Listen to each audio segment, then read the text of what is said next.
Again, it's good to be on this committee, and I look forward to talking about the challenges that we're faced with here in California. Obviously, we had the Dixie Fire last year, which was the largest single fire, and it was all contained in my district, except for a little bit of Dahle County, which I'll pick up here now with redistricting. But I'm very much concerned about this resolution. If we, God help us if we give all the power to the governor to implement how we're going to go forward with, the climate change. And there's no doubt that we have a lot of challenges in California, but I just want to share that it's not about are we leading. I've been elected now 25 years, and California's been talking about leading in climate change, and it's the way we spend the money. It's the policies that come out of the legislature that are very much concerning to me.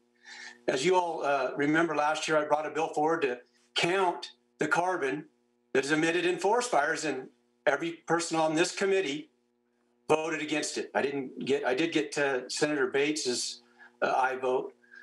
So going forward, if we're going to lead the world, if we're truly going to lead the world, and as we know, climate is changing, and we need to get ahead of the curve. But we're doing it here in California as we're exporting jobs to other countries that pollute, mainly China, and we feel good about what we're doing here, but we're driving the cost of living up.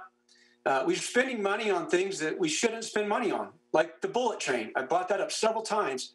So it's not a matter of, putting fear into the people and that this is an emergency. Absolutely, we have a lot of work to do, but it's how we do the work and the policies that come behind it, this statement, because this is a resolution.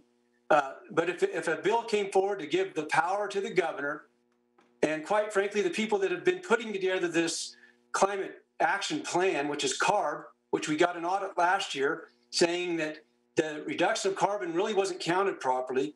So it's the policies that I'm concerned about that are going to follow this resolution. And I'd like the senator to explain what the future looks like in climate change. Are we going to continue to regulate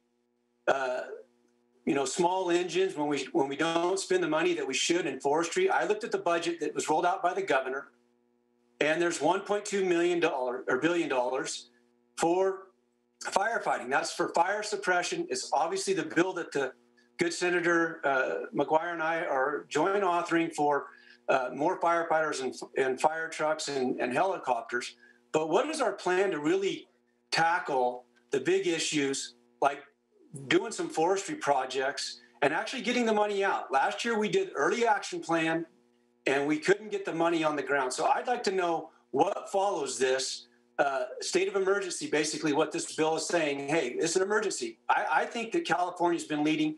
I think we've been spending the money in the wrong places. And I'd like to know what the future looks like as far as legislation following this resolution.